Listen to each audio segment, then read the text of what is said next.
Chers collègues, cette communication a l'intérêt de montrer l'étendue des interventions de notre région en matière de mobilité.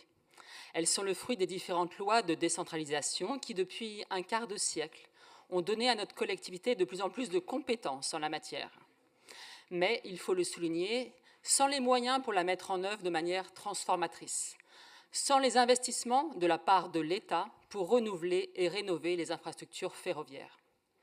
Pour rappel, c'est le volontarisme de notre majorité régionale qui a permis d'assurer la pérennité des lignes ferroviaires de desserte fine des territoires, à l'image de la ligne Tourloche, dont le prolongement jusqu'à Châteauroux est dans nos objectifs. Je voudrais aussi citer les SERM, le SERM de Touraine, dont des briques se mettent progressivement en place.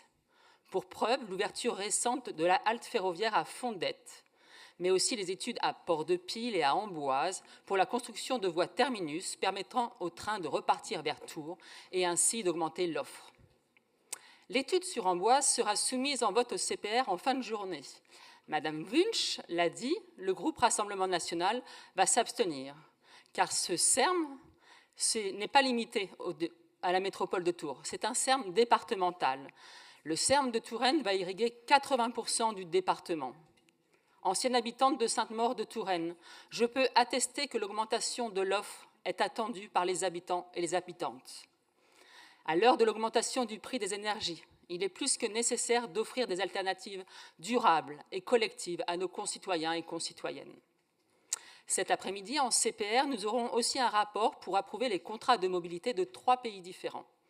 Ces contrats font suite à des concertations locales.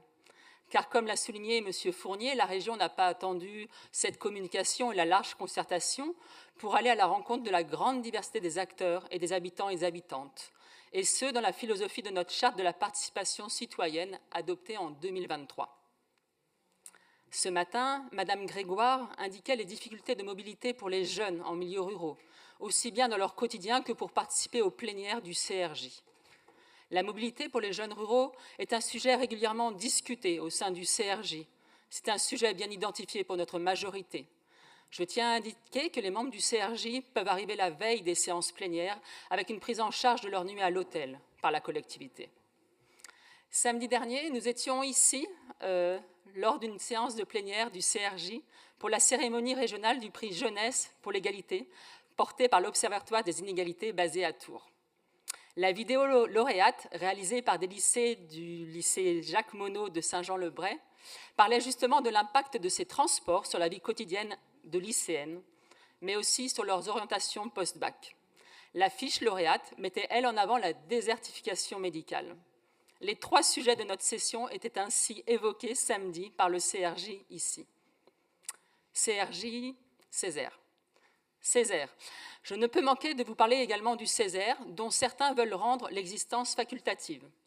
Sur le 2e semestre 2026, le Césaire va travailler une étude sur l'ouverture à la concurrence du réseau ferré de notre région suite à une saisine citoyenne. Un travail que nous Je vais vous demander de conclure, chers collègues. Je prends une minute de plus de Jérémy. Cette ouverture à la concurrence est aussi le sujet de manifestations en cours devant l'hôtel de notre région par la CGT cheminot des 6 départements. Notre région a choisi d'ouvrir à la concurrence son réseau le plus tard possible, car elle constitue une menace pour la qualité et le niveau du service public régional de transport ferroviaire, mais aussi sur les conditions de travail des salariés, des cheminots et des cheminotes. Pour finir, j'aimerais citer les premiers constats de la mission de contrôle du Sénat consacrée aux effets sur les finances publiques de l'ouverture à la concurrence du transport ferroviaire. Ils ont été présentés le 1er avril dernier par les 2 rapporteurs, un sénateur du groupe centriste, une sénatrice du groupe Les Républicains. Leur conclusion intermédiaire ? Eh bien, les pouvoirs publics n'ont pas anticipé suffisamment les effets de bord sur le système ferroviaire, c'est-à-dire sur son organisation, son pilotage, sa cohérence, son efficacité, sa lisibilité ou sa répartition équilibrée sur le territoire. Pour reprendre leurs mots, la concurrence fait peser des risques de désorganisation et de balkanisation du système qui ont été jusqu'ici négligés. Monsieur Vigier est parti, mais je vais vous demander de conclure, chers collègues. Cette communication. Merci.